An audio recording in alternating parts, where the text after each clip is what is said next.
नमस्कार, मैं नितिन यादव आज आपके सामने अर्थमेटिक का पहला चैप्टर लेके आया हूं। और पहले चैप्टर में सबसे पहला टॉपिक आपका है, इस टॉपिक का नाम है आपका इकाई का अंक। इकाई का अंक। आज आपको इकाई के अंक कैसे ज्ञात करते हैं ये सब इस वीडियो में बताया जाएगा। अब बहुत ही सिंपल सा लॉजिक है कि जब हम इकाई के अंक पूछेंगे तो आपसे पूछा जाएगा जैसे कि 132 आपसे पूछा गया कि 132 में इकाई का अंक कौन सा होता है। आप बताएंगे 132 में इकाई का अंक 2। बहुत आसान। आपसे पूछा गया कि 2 पे पावर 3 पूछा जाएगा, 2 पे पावर 3 का इकाई का अंक कौन सा होगा। तो 2 पे पावर 3 का मतलब हो गया 2 गुणे 2 गुणे 2। 2 का गुणा जब 3 बार करेंगे तो हो गया 8। यही आपका क्या बन गया, इकाई का अंक। ये भी बड़ा आसान। आपसे पूछा गया 2 पे पावर 5 के इकाई का अंक बताइए।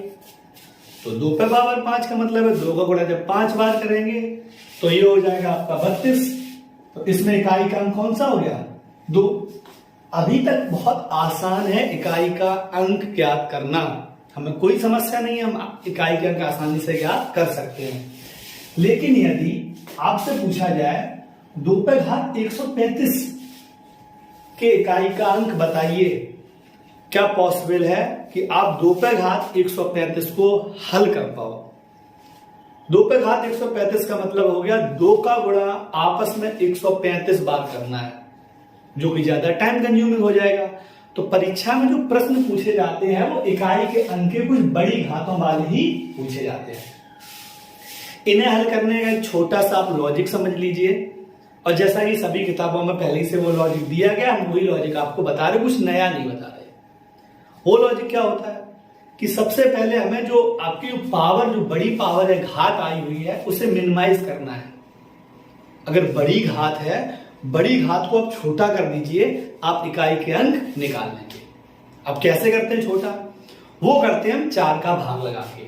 जैसे कि इस पेन को देखिए, ये पेन अभी सीधा है, मतलब इसका क्या ऊपर की ओर है।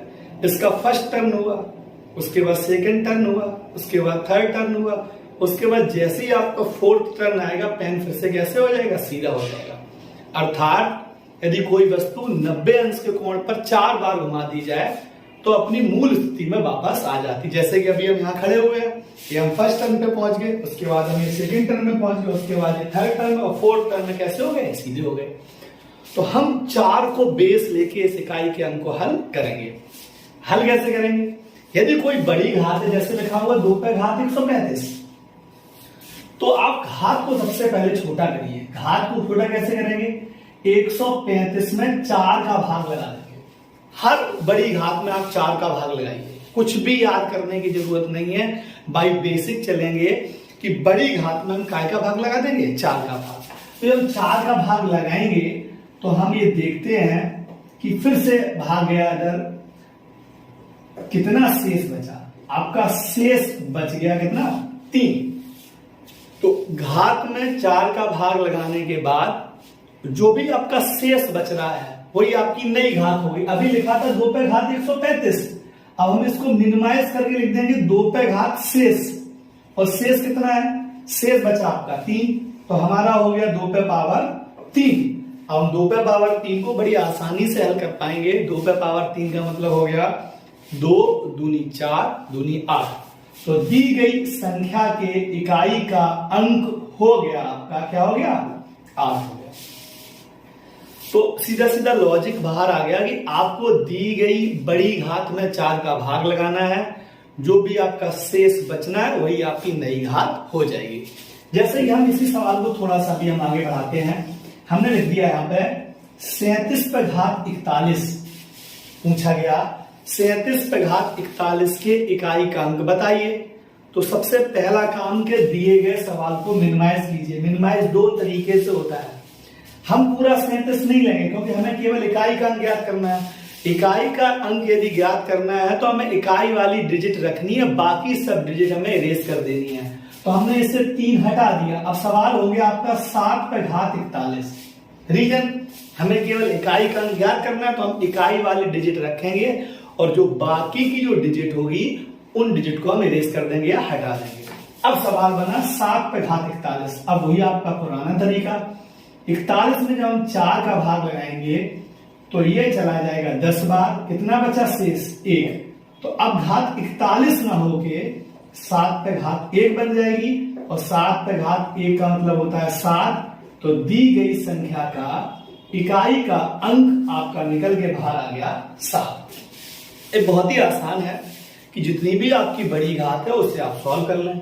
अब सॉल्व जैसे कि अगले प्रश्न पे चलते हैं कि हमने जैसे ले लिया 2367 पे होल पावर 403। पूछा गया कि दी गई संख्या का इकाई का अंक बताइए।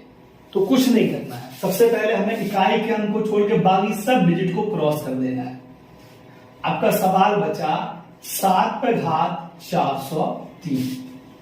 अब फिर से वही तरीका, क्या तरीका बनेगा कि जब हम 7 पे घात 403 है तो हम 403 को कर देंगे सॉल्व। 4 का भाग लगाएंगे, 4 एकम 4, 0 बचा 3, फिर से 0 बचा, तो आपका शेष हो गया कितना 3। तो आपको 403 जैसे मिनिमाइज किया तो ये हो गया 7 पे पावर 3। 7 पे पावर 3 मतलब 7 गुणे 7 गुणे 7 3 बार करेंगे तो इसके इकाई का अंक कौन सा हो जाएगा, इकाई का अंक हो जाएगा 3। 7 7 49 गुणा 7 में करेंगे तो इकाई का अंक कौन सा हो जाएगा, 3 ही आ जाएगा। अब एक समस्या खड़ी होती है कि यदि शेष आपका शून्य बचा फिर हम क्या करेंगे। तो आइए देखते हैं शून्य यदि शेष बचते हैं तो उनके लिए आपको क्या करना है। एक एग्जाम्पल लेके चलते हैं। तो आप छोटा सा लॉजिक याद रख लीजिए कि आपको 2 टाइप की संख्याएं हैं।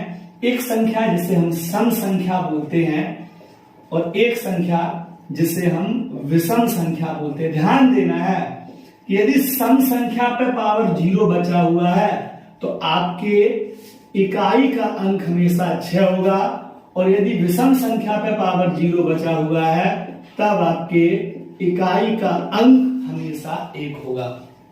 फिर से आना है, किसी भी संख्या पे पावर 0 का मान 1 होता है, लेकिन हम यहां पढ़ रहे हैं इकाई के अंक।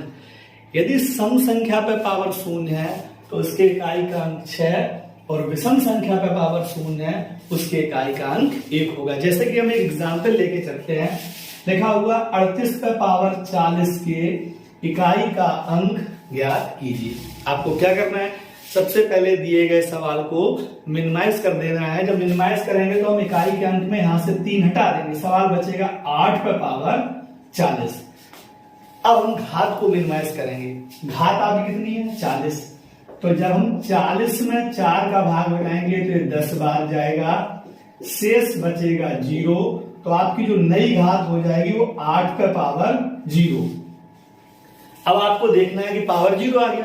अब पावर 0 का मतलब हो गया यदि सम संख्या पे पावर 0 है तब आपके इकाई का अंक 6 होगा, पर यदि विषम संख्या पे पावर 0 है तब आपके इकाई का अंक 1 होगा। अब हम देखते हैं, चेक करते हैं। 8 सम संख्या है, विषम संख्या 8 आपकी सम संख्या है, तो सम संख्या पे पावर 0, इसका मतलब इसके जो इकाई का अंक है वो आपका कितना हो जाएगा 6 हो जाएगा। आइए एक एग्जाम्पल अभी और देखते हैं।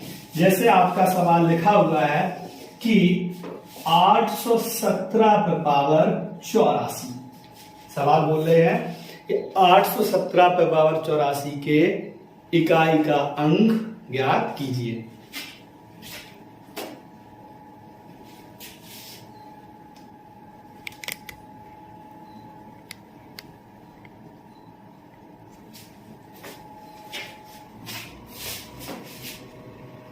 आठ सौ 817 पे पावर 84, तो 817 पे पावर 84 को हम फिर से वही तरीका, सबसे पहले दिए गए सवाल को हमें मिनिमाइज करना है और जब हम सवाल को मिनिमाइज करेंगे तो इकाई को छोड़कर बाकी के सब अंक हटा देंगे। आपका सवाल बचा 7 पे पावर 84। अब वही 84 में हमें लगा देना है 4 का भाग, 4 दूनी 8, 4 एकम 4, कितना शेष बचा 0। तो आपकी जो नई घात है, जब घात मिनिमाइज कर दी तो 7 पे पावर क्या बचा 0। फिर से वही सवाल कि यदि 0 बचा हुआ है तो क्या करना है, 0 बचा हुआ है तो देखना है कि दी गई संख्या सम है अथवा विषम है। तो यदि सम संख्या होती तो सम संख्या पे पावर 0 के इकाई का अंक 6 होता है, और यदि विषम संख्या होती तो विषम संख्या पावर 0 के इकाई का अंक 1 होता है। आइए देखते हैं 7 सम संख्या विषम संख्या, तो 7 आपकी विषम संख्या, विषम संख्या पे पावर 0 के इकाई का अंक कौन सा हो जाएगा 1 हो जाएगा। इसी प्रकार से हम सवालों को हल कर लेंगे। इसके बाद थोड़े सवाल हम और बढ़ाते हैं कि जैसे सवाल दिया गया आपका एक प्रश्न है आपका कि 3 पे पावर 81 इंटू लिखा हुआ है 7 पे पावर 92। पूछा गया है कि इकाई का अंक ज्ञात कीजिए। आपको क्या करना है कि सबसे पहले इसको मिनिमाइज कीजिए। जब हम इसमें 81 में जब 4 का भाग लगाएंगे तो 1 शेष बचेगा, उसके बाद हम इसको मिनिमाइज करेंगे। तो जब हम 92 में 4 का भाग लगाएंगे, आप 92 में 4 का भाग लगा दीजिए, कोई शेष नहीं बचेगा। 4 दूनी 8, 1 4 तिया 12, कितना शेष 0।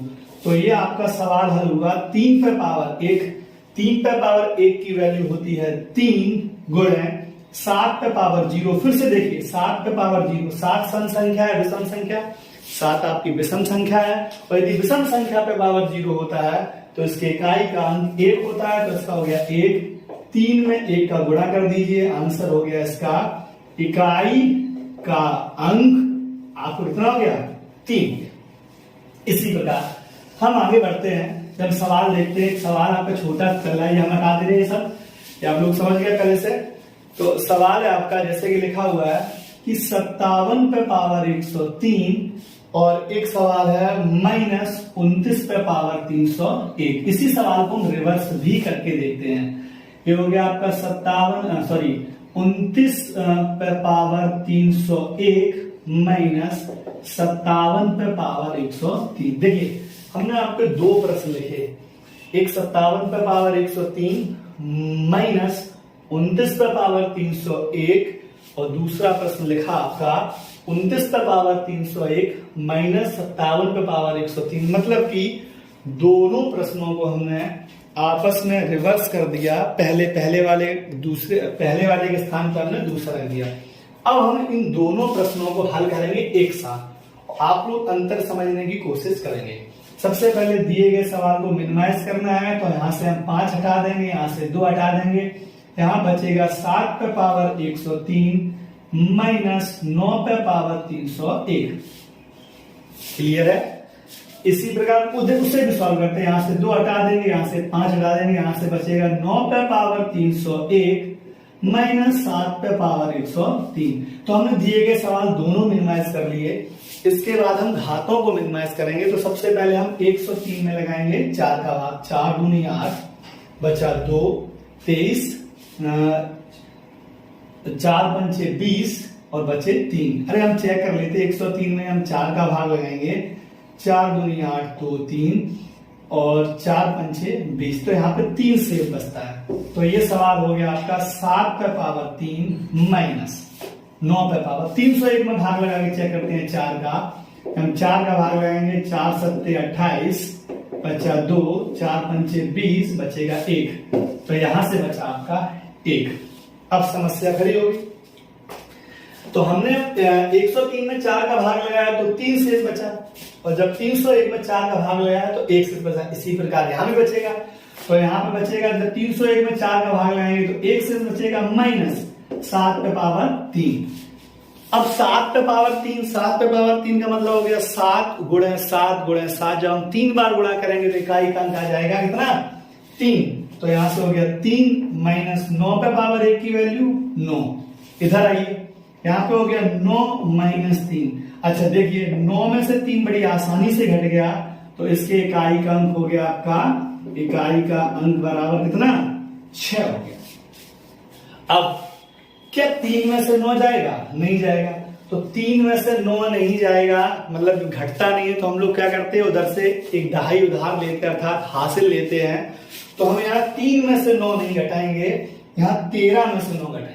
यदि आपने 3 में से 9 घटा दिया तो बचेगा -6, माइनस कभी भी इकाई का अंक नहीं होता। इकाई के अंक हमेशा पॉजिटिव ही आते हैं। तो हम 3 में से 9 ना घटा के हम 13 में से 9 घटा लेंगे, 23 में से 9 घटा लेंगे, 33 में से 9 घटा लेंगे, किसी में से भी घटा सकते हैं। तो 13 में से 9 गया 4, तो इसके इकाई का अंक हो गया आपका, इकाई का अंक बराबर 4। तो पहले सवाल की इकाई का अंक 4 और दूसरे जो प्रश्न है उसके इकाई का अंक आपका कितना हुआ, 6 हुआ। अब इसी प्रकार से हम फैक्टोरियल वाले सवालों पे जाते हैं।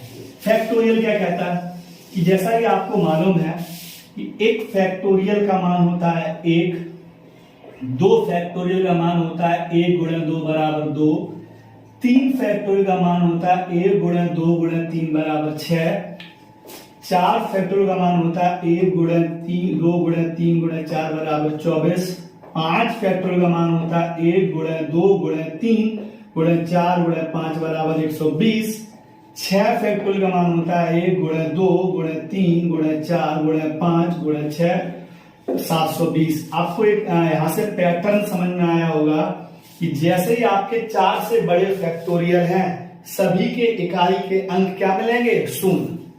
तो यदि कोई फैक्टोरियल का प्रश्न आ जाता है तो आपको याद रखना है कि यदि 4 से कोई बड़ा फैक्टोरियल है तो उसके इकाई का अंक हमेशा कैसा होगा, शून्य। लेकिन अभी समझना है आपको, 2 सवाल हम बता रहे हैं कि जैसे छोटा कोई फैक्टोरियल दिया गया है तब तो आप उसे सॉल्व कर दीजिए, जैसे 1 फैक्टोरियल है, 2 फैक्टोरियल है, 3 फैक्टोरियल है, ऐसी बात सॉल्व कर देंगे। अगर 4 से बड़ा फैक्टोरियल जैसे लिखा हुआ है कि 47 पे पावर 27 फैक्टोरियल, सबसे पहले मिनिमाइज करेंगे, यहां से 4 हटाएंगे, बचेगा 7 पे पावर 27 फैक्टोरियल। हम 27 फैक्टोरियल को क्यों सॉल्व करें, 27 फैक्टोरियल का मतलब हो गया 1 गुणा 2 गुणा 3 गुणा 4 गुणा डॉट डॉट डॉट 27। आप सीधा सीधा जैसे ही 4 से बड़ा फैक्टोरियल आपको दिखे आप शून्य रख दीजिए। तो आपने क्या किया, जैसे 27 4 से बड़ा है तो 0, अब 7 पे पावर 0, सम संख्या विषम संख्या, विषम संख्या पावर 0 की वैल्यू होती है 1, तो इसके इकाई का अंक क्या हो गया, देखो इसको रिवर्स करते हैं, यहां लिखा हुआ 47 फैक्टोरियल पे पावर 27, तो जहां आपको फैक्टोरियल दिखता है आप उसे 0 ही कर दीजिए, आपका सवाल सॉल्व हो जाएगा, आपका उत्तर मिल जाएगा। तो फैक्टोरियल में यहां दिखा दो 0 पे पावर 27, और 0 पावर 27 की वैल्यू भी कितनी होगी, 0, तो इसके इकाई का अंक आपका कितना हो गया, 0 हो गया। सीधी सीधी कहानी ये है कि जब भी हमें 4 से बड़ा फैक्टोरियल कहीं भी दिखे और इकाई का अंक पूछा जाए तो उस जगह 0 रख दीजिए, आपका काम आसान हो जाएगा। जैसे कि एक सवाल को हम और लेके चलते हैं। सवाल लिखा हुआ है कि 237 गुणे 432 गुणे 581 गुणे 677 पूछा गया कि इकाई का अंक ज्ञात कीजिए। बड़ा आसान है, सबसे पहले इसे मिनिमाइज कर दो, फिर इसे हटा दीजिए, फिर इसे हटा दीजिए, फिर इसे हटा दीजिए। अब इकाई के अंक बचे, यहाँ बचा 2 7, यहाँ बचा 2, यहाँ बचा 1 और यहाँ बचा 7, गुणा कर दीजिए, 7 दूनी 14, 7 एकम 7, फिर से 1 हटा दीजिए, अब 7 चौको 28, फिर से 2 हटा दीजिए, आपका आंसर कितना हो गया, 8 हो गया। तो इस प्रकार से हम जितने भी आपके इकाई के अंक हैं वो सभी को सॉल्व कर लेंगे। किसी भी तरीके का कोई भी प्रश्न हो, यदि इकाई के अंक से संबंधित आपको कोई प्रश्न नहीं आ रहे हैं तो आप हमें बता दें, हम वो आपके प्रश्न सॉल्व करवा देंगे। आज के लिए बस इतना ही। अगला टॉपिक आपका आएगा संख्या पद्धति का कोई दूसरा। धन्यवाद।